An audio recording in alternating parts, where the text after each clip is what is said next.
Time after time, critics have classified me as a satirist.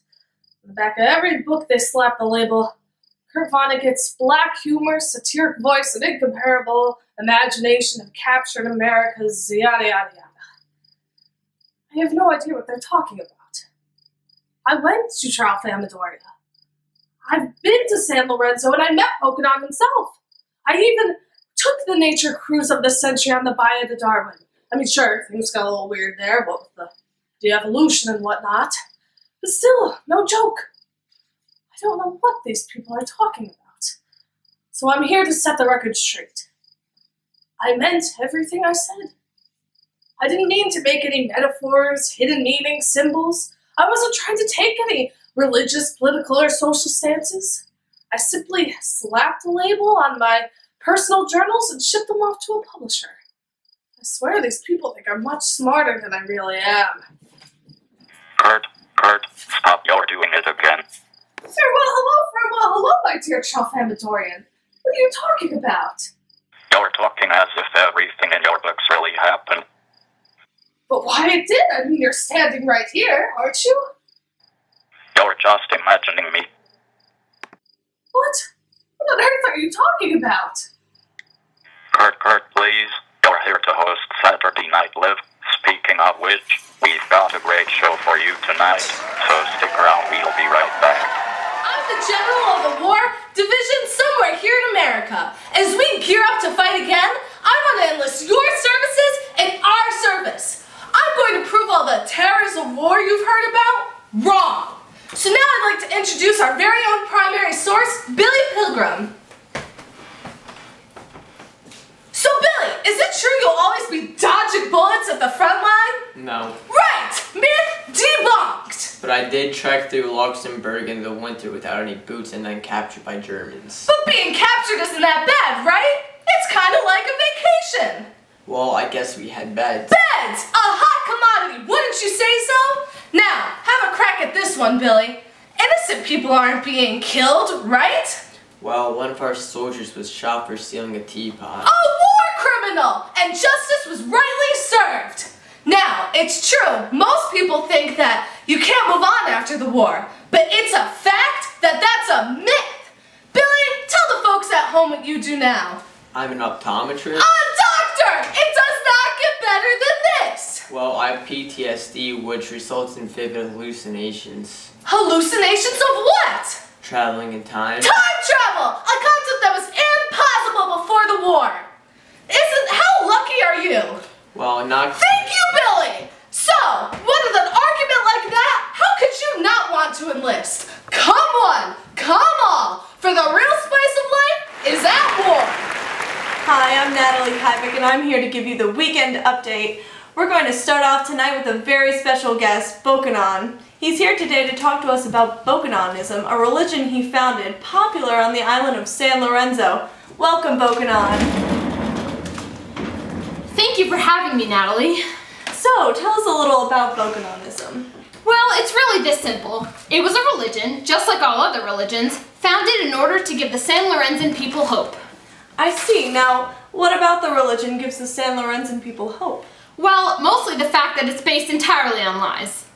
I'm sorry, I'm not sure I heard you right. Did you say lies? How is that effective? Well, it works just like any other religion. For starters, we have the books of Vonnegut, which feature the anecdotes, rules, practices, and philosophies of the religion. Rules? Like what? Well, we mostly focus on making everyone feel good and loving each other equally. Oh, very nice. Similar to many other religions. Sure. Now, you also mentioned religious practices. Could you describe one? Yes. Boko Maru. Similar to other religions, we have this silly little... Silly? Oh, pardon me. Silly's the incorrect word. But anyhow, we have this little ritual called Boko Maru in which two people sit and rub the soles of their feet together. It allows them to be both physically and spiritually soul to soul. Wow, that really is interesting. Now, I have to be real with you, Vonnegut. You don't seem to be very serious about this religion you founded. Any reason why? Whatever do you mean? Well, I mean, throughout the whole interview, you've intimated that the whole Vonnegutism thing is really just a big joke or something. How could you say that? Well, I mean, you said flat out it's based entirely on lies, and you call the rituals silly, which implicates to me you don't even believe in their effectiveness. I'm not really sure I understand the point of your religion. Oh, Natalie, you've got it all wrong. You're misunderstanding me. It's true, everything we preach is a lie. And sure, sitting with your feet together certainly does not bring you to a spiritual level with a stranger. But that does not mean the religion is without purpose. No! The point of all of it is to give the people of San Lorenzo something to believe in, even if it's false hope. Oh, wow. I see. Well, that's all the time we have for today. Thank you, Bokanon. In other news, Ice 9, a polymorph of water that solidifies an entire body of water as soon as it touches it, is on the loose. Could it destroy all humanity? Who knows? Well, we do know that it is in the hands of children of Felix Honecker, the father of the atomic bomb. Do the apples fall far from the tree? We'll find out if John's novel, The Day the World Ended, spoke too soon. From Weekend Update, I'm Natalie Kivik. Good night. Hey kids, want to hear a ghost story? Yeah! Alright, once upon a time, 1,000,000 years ago to be exact, monsters roamed the earth. Big-brained monsters. What was so scary about these monsters having big brains? What was so scary? What was so scary? Don't you know what big brains can do? No. Well, I'll tell you.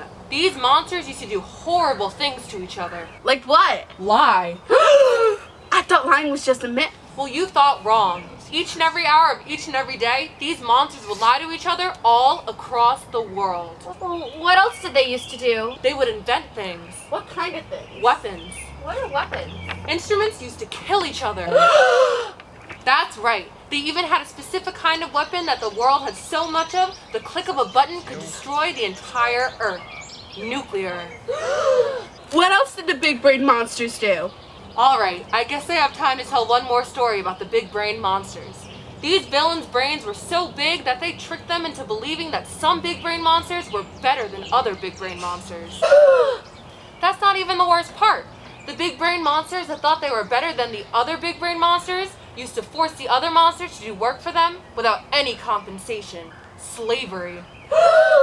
And do you want to know the scariest part of it all? These monsters were your ancestors. The human!